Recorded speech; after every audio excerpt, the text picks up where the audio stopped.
we might as well start where we left off. All right. So Matt, I'll start with you. Now we're getting ready for this season. Right before things kick off, I think it's really important to somewhat get an idea of where we left off. So quick recap of the 2024 season, your overall thoughts about what you expected, a little letdown, or hey, that ain't too bad. Where you at?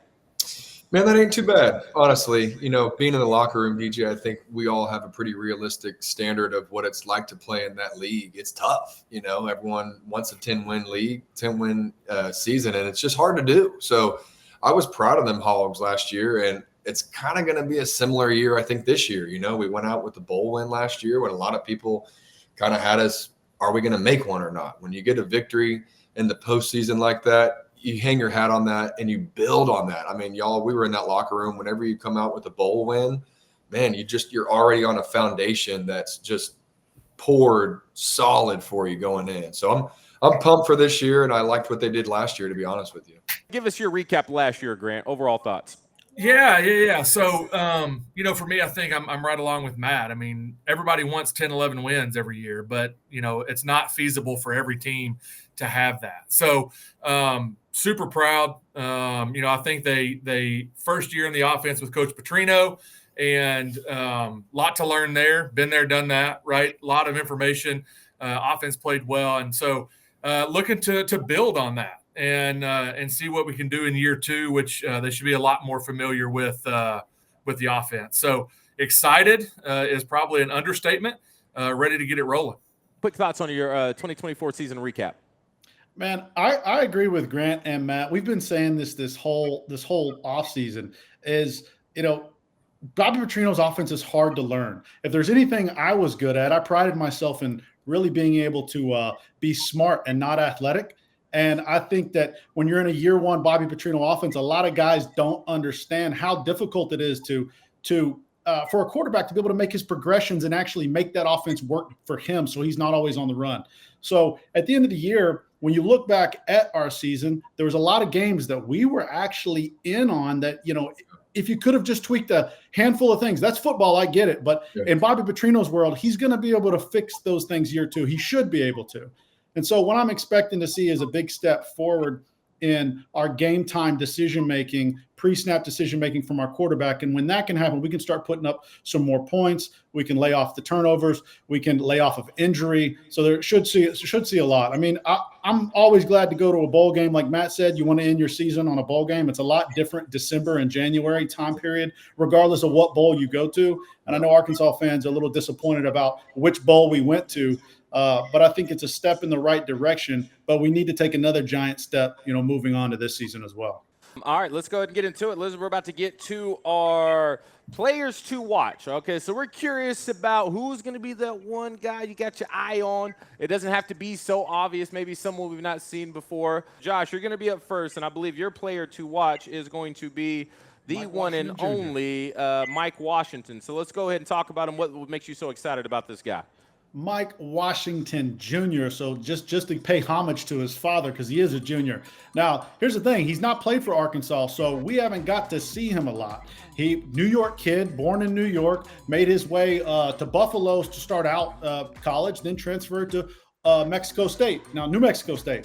Now, at New Mexico State, people don't know this, though. You think of him as a starter. It's actually kind of a two-back set. So he shared a lot of time with another guy and still put up over 700 yards. Played in 12 games, had 4 starts. Only 4 starts for New Mexico State, and was able to put up that type of yardage. Now, his partner, I believe, is playing at Kentucky now. So 2 of these guys that were both big-time threat running backs have now made their way into the SEC. We're excited to see how this is going to continue to play out for Arkansas, because Grant made a reference to it. Here's what happened earlier is Coach Petrino actually said in a press conference that he reminded him a lot of Nile Davis. Grant said Darren McFadden, because the telephone game, that's what happens, is Coach Petrino made reference that he was running a lot like Nile Davis. I even actually heard the co-defensive coordinator, Marcus Woodson, bring it up in practice, saying that this guy is fast, he's strong, he's big, he looks like he's an NFL back. He's got the size and the speed for an NFL back. And they actually, we did this a lot in college. Do you remember when we were grading our speed, our 40 time, our shuttle, all this different stuff in practice, and then it would earn you points? And I think Matt Harris, our own 4th and 5, Matt Harris, I think was top ranked for the team. Wasn't he that in 2009? I believe you were. Spring, baby. Yeah. This is your partner in crime. Mike Washington Jr. has been at the top of the charts for the entire spring and offseason. I want to see it, man. You want to see it? We've been hearing a lot about it. Yeah. But now I want to see it. We got to see it. Hey, and practice is a lot different. You know, New Mexico State's a lot different than the SEC, right? Yeah. Practice is a lot different than the SEC. But you're kind of able to eye talent a little bit once you start getting into camp because everybody starts flying around full speed. They're still saying he's the guy. I'm super excited to watch him. He's my guy to watch for this season. I think Bobby Petrino's going to have fun with him. Grant, you have on tap, if I am correct, your player to watch is going to be big time because it starts up front. Yeah, absolutely. So Corey Robinson coming out of Georgia Tech, the transfer left tackle. You know, we talk a lot about the offensive line, obviously. That's kind of my forte when it comes to this. But massive pass rush or offender, I guess. So really shut down a lot of people last year on that left side, protected the quarterback at Georgia Tech. Obviously, Georgia Tech had quite a bit of success last year, so big get for Arkansas on the offensive line. You know, the one thing that I think that he may not be the best at is run blocking. It's going to be a big piece of what we do, obviously, with Josh's take on Mike Washington. It's going to be something that we want to incorporate. Coach Petrino wants to establish the run early. But I'm really interested to see how he plays in the SEC week in and week out. You can see the tape here against Georgia. Was really successful in that game, and that's actually a previous episode that we went through some of the transfers back in the spring. We played a lot of clips from this game. So if he can do it against Georgia, which arguably is one of the best defensive lines in the country, I believe he can do it week in and week out. So super excited to see him. We need him to have a big year, a very successful year. And that just kind of goes into my hot take early in the show of the trenches. We got to get it done up front. Matt, let's go ahead and get into your player to watch. Who you liking this year? Man, mine's Trey. Larry Worth the third, man. He is I'm saying him because I'm jealous of him. My boy is 6'4", 225. He's a banger. He's your quintessential SEC safety. I love the energy he brings, just like you brought up, DJ, at practice. He's a vocal guy. He's a leader. It's very empowering to be a returning starter in the SEC with your defensive coordinator. It's rare these days to not transfer, to not have a coach get fired, to not lose your job, whatever. So for him to come back as a returning starter for us in the SEC, for a good team, a bowl-winning team, I'm going to put a lot on him. I'd like to see him ball hawk a little more. He didn't have any interceptions for us last year, but you know, he's a 230 boy. He's a stick of wood back there. I like the heat he brings. I want to see him bang, bang, bang all day. Depth chart got released today. Here we go. Here go our offensive starters at X receivers. You're going to have Omega Blake, who beat out Monte Harrison. Now, Monte Harrison was the guy that was getting a lot of praise, and they thought he was going to take that step. But week one, Omega Blake, the transfer, is going to be the starter. In the slot, this was a surprise for me. I thought it was going to be transfer in from Raylan Sharp, okay? C.J. Brown is going to be the starting receiver in the slot. That kind of caught me off guard. I thought they were going to keep him outside, but he has the ability to do both. And the other receiver that will start is Jalen Brown, the redshirt sophomore. So those are your three receivers. At tight end, we're going to have Rohan Jones, and then they have the Y tight end. That'll be between Poshka. Am I saying that right? Poshka? Anybody? Pushka? Pashka? I don't attempt to do. Last time I attempted to do that, I got it wrong. You berated me on national television. So it'll be between him and Jalen Pratt, the transfer in from Texas A&M. At running back, Mike Washington, which is big because you remember all that Braylon Russell talk. He entered the transfer portal. He came back. He said he wanted a little bit more money. Maybe this is my value. He got back in the transfer portal, and he came back. You would expect expectations. After losing 20 pounds, he looks great right now to be the number one back. Mike Washington comes in. He is the starter. Quarterback, no surprise here, Taylon Green. Offensive line, left tackle, Corey Robinson. And you have Fernando Carmona, left guard. Caden Riddler, we all understood that. Blackstock moved to defensive tackle like last week. That kind of threw me for a curve. Now he's going to be playing D tackle. Grant, I'll ask you about that here in a second. So at right guard, the slated starter is Kobe Brenham. That's who we thought he was battling with. Kobe won that spot. And then the interesting one, we heard about Big Shaq, the transfer from Oregon. He was 6'8", 360 pounds. You hear what they talk about him in camp. He runs like a deer. And to me, it seemed like they really wanted him to be that guy. But returning starter, Marion Harris, said, you're going to have to earn it. And so Marion Harris is and that's what fall is all about, you know. And so it looks he is slated right now to be the starter at right tackle. But I'm going to go down the defensive starting lineup. So we got no surprises. Quincy Rhodes Jr. is going to be starting at end.